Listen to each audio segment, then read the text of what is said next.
1월 13일 화요일입니다. 차가운 바람이 몸을 움츠리게 하는 화요일 아침입니다. 날씨는 차갑지만 말씀 앞에서는 우리의 마음만은 하나님이 주시는 임마누엘의 은혜로 따뜻해지기를 소망합니다. 분주한 하루를 시작하기 전 오늘 또 하나님이 우리와 함께 계심을 믿으며 말씀으로 하루를 여는 복된 화요일이 되시기를 축복합니다. 오늘 함께 묵상할 말씀은요, 마태복음 1장 18절에서 25절입니다. 예수 그리스도의 나심은 이러하니라. 그의 어머니 마리아가 요셉과 약혼하고 동거하기 전에 성령으로 잉태된 것이 나타났더니 그의 남편 요셉은 의로운 사람이라 그를 드러내지 아니하고 가만히 끊고자 하여 이 일을 생각할 때에 주의 사자가 현몽하여 이르되 다윗의 자손 요셉아 내 아내 마리아 데려오기를 무서워하지 말라. 그에게 잉태된 자는 성령으로 된 것이라. 아들을 낳으리니 이름을 예수라 하라. 이는 그가 자기 백성을 그들의 죄에서 구원할 자이심이라 하니라. 이 모든 일이 된 것은 주께서 선지자로 하신 말씀을 이루려 하심이니 이르시되 보라 처녀가 잉태하여 아들을 낳을 것이요 그의 이름은 임마누엘이라 하리라 하셨으니 이를 번역한즉 하나님이 우리와 함께 계시다 함이라.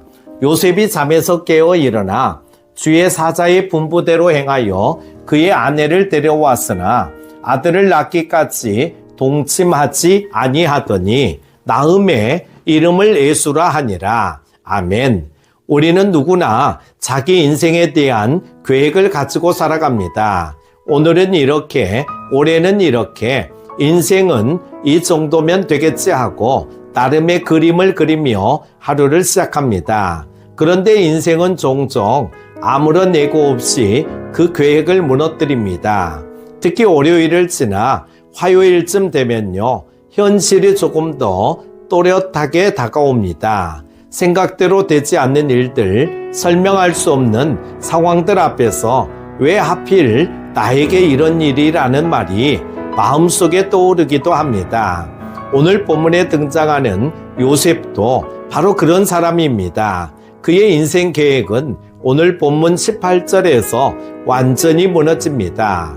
첫 번째로 하나님의 일은 종종 우리가 이해할 수 없는 방식으로 시작됩니다. 18절은 이렇게 시작합니다.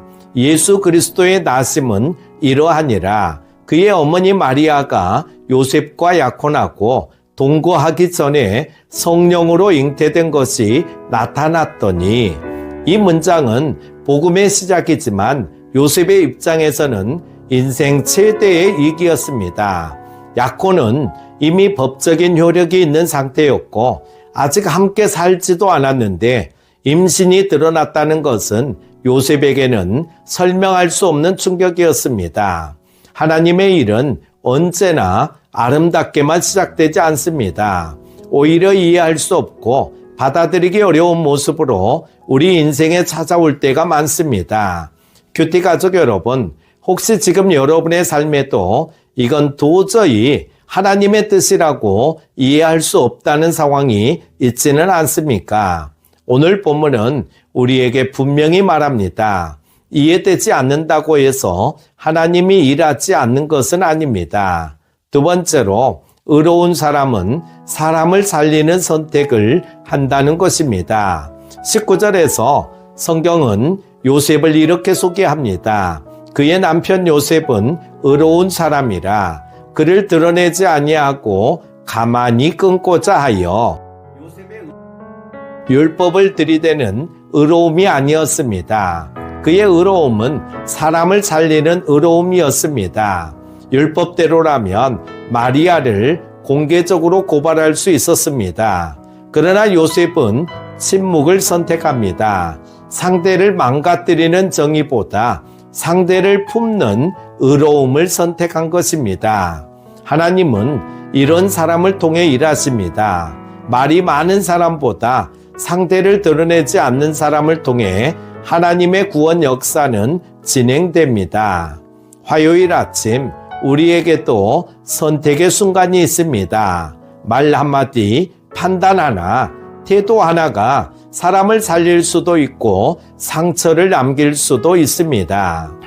오늘 하루 하나님은 우리에게 묻고 계십니다. 너는 어떤 의로움을 선택하겠느냐? 세 번째로, 순종은 두려움이 사라진 후가 아니라 두려움 속에서 시작됩니다. 20절에서 하나님은 요셉에게 말씀하십니다. 다윗의 자손 요셉아, 내 아내 마리아 데려오기를 무서워하지 말라.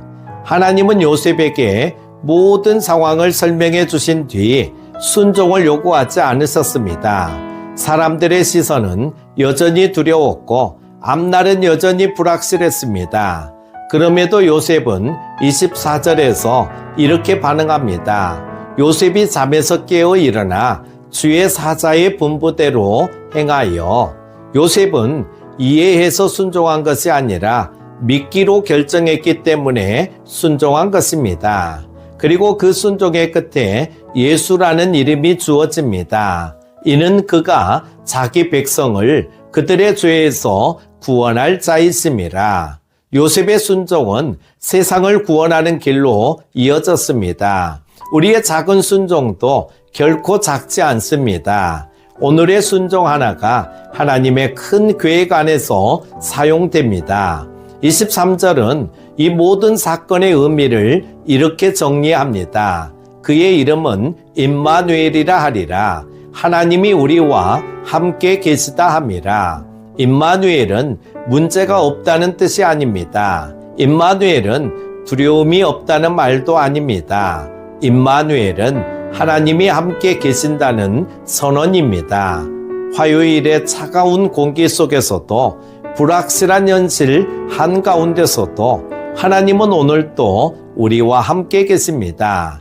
오늘 하루도 평안하십시오. 기도합니다.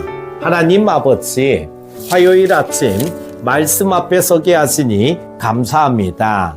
이해되지 않는 일들 앞에서 성급히 판단하지 않게 하시고 요셉처럼 침묵하며 기도할 수 있는 의로운 마음을 허락해 주시기를 원합니다.